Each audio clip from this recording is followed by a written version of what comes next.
Silence. Somewhere deep beneath the surface, in a concrete room without windows, a flickering light bulb swings slightly. One by one, red dots appear on the digital map. Each dot, a target. No one speaks, only the quiet clicking of keyboards. A hand rises in the dimness, a signal. Ready, someone whispers.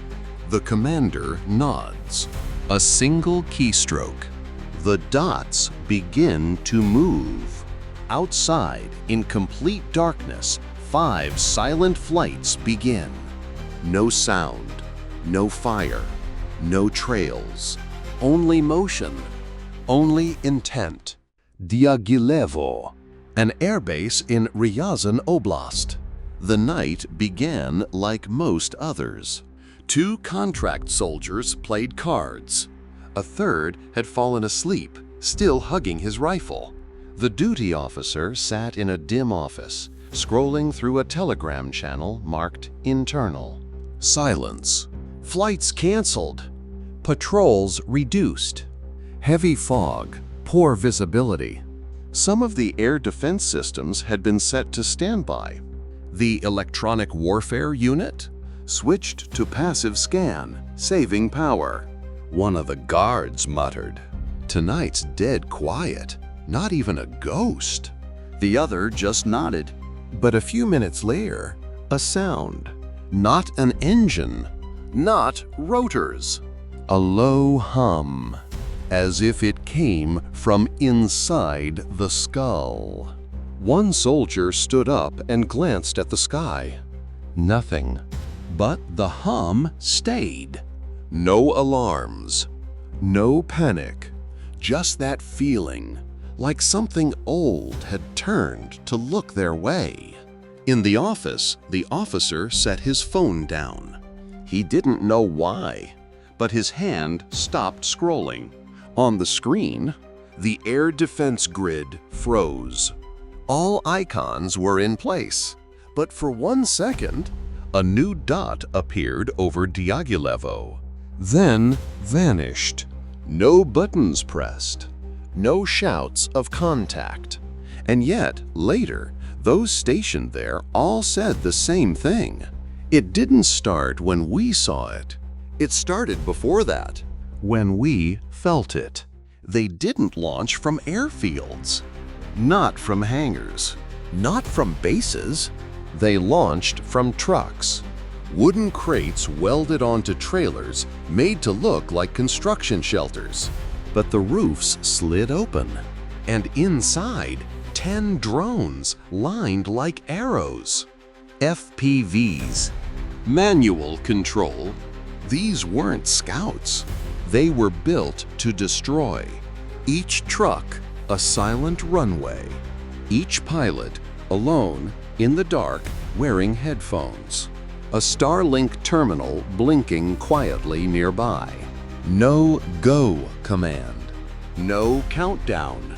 They lifted, almost on their own, one by one. The feed came through with less than a second of delay. But a few of the operators later found their first 5 seconds missing. Just empty files. One of them said, "I did everything right, but it felt like the drone launched before I pressed the trigger." The air was dry, the world still, just the glow of the screens and the shadows already flying. Diaghilevo. Dozens of strategic bombers lined the runway. Some of them once belonged to Ukraine, transferred to Russia in the 1990s in exchange for security guarantees. That night, they were in combat position, but none of them ever took off. The first alert came as static. The comms operator heard a burst of interference. The electronic warfare system blinked. Then, a blunt impact through the entire grid. The screen flashed with a strange symbol, like a word, but unreadable. Near the launch pads, machine gunners scrambled into place. And then, a gray veil poured over the base. Not smoke, not fog, not gas, something else. When the first drone passed overhead, not a single shot was fired. One soldier later said, "I saw someone. She was standing between us and the drones. I couldn't pull the trigger." Another, "It was a figure, like a shadow, shielding them." All surveillance systems failed. No footage remained, and the drones flew past, as if permitted. The strike was precise, not rushed, as if the planes themselves had been waiting. And once they burned, the veil lifted, and everything went still. A military base near Ulyanovsk, an internal base. Alert status active. The EW terminal was stable. The operator scanned frequencies, cross-checking protocols. Then, silence. Not a shutdown, not static, a pressure silence, the kind that presses behind the eyes. Then, a signal. One frequency, unknown origin, not military, not friendly, just there. A low voice filtered through stone. Connection established. It repeated. Once, twice, 3 times. The screen lit up. Coordinates. They pointed to a decommissioned bunker, officially sealed in 1993. No power, no link, no command. Still, the operator sent a system ping. 12 seconds later, the terminal blinked. Backlight turned on automatically, and the screen displayed response received. Not an error, not a glitch, a confirmation, as if something or someone was already listening. And then the defense system shifted. In the priority queue, it now said, "Access granted." Manual controls stopped working. One technician approached the terminal, only to watch it go dark, then flicker back to life. Blank, silent, and from the hall behind him, he heard a whisper. "You're not the one in control."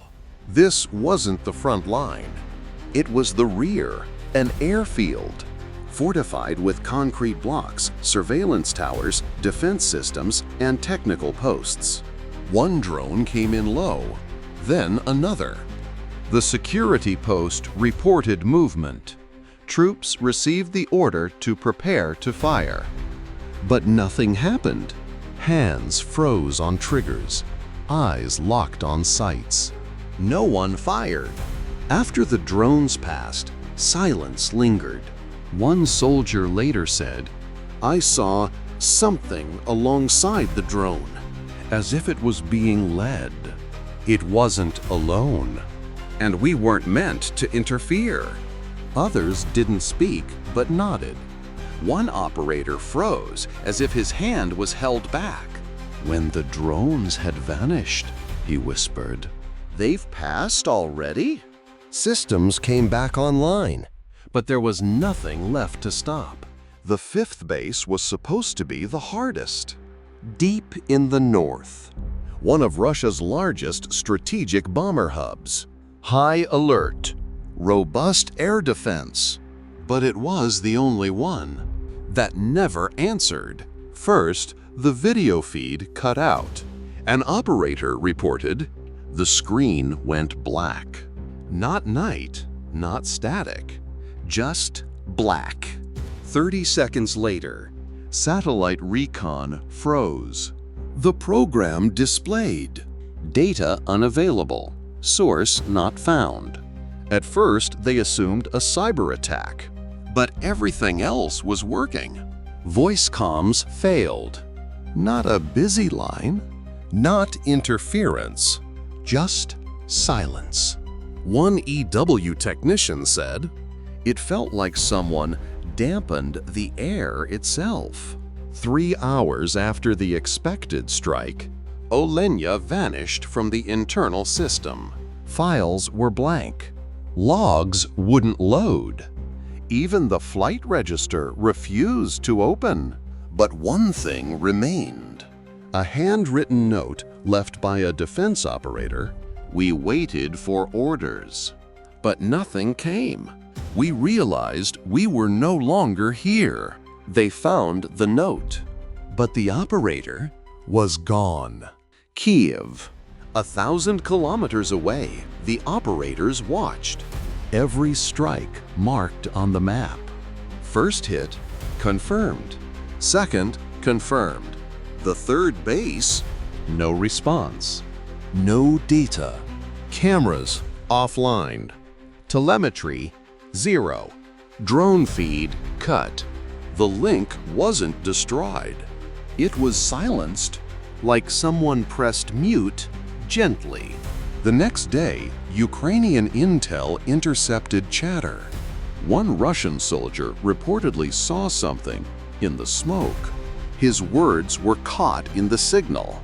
It wasn't alone. They weren't alone. Something walked ahead. Then, silence. He couldn't be questioned. Other witnesses remembered nothing or pretended to forget. Recording systems were wiped. Camera logs erased, as if the drones themselves chose to erase their presence. Morning, command center. All targets were hit. No guidance errors, no manual overrides. But the air in the room was tight with unease. Operator 1, check the logs from Sector 3. Operator 2, nothing. Sector 4, empty too. Operator 1, pressing. We saw them pass through the rep zone. Operator 2, I saw something, but then it glitched. The data that should have been saved was wiped. The surveillance cams caught a flash, but the time code was wrong. Like the footage played from the past. One of the techs whispered, like an echo arriving before the sound. A few seconds of chaos. Then a single voice came from the base. Something's not right here. Then, silence.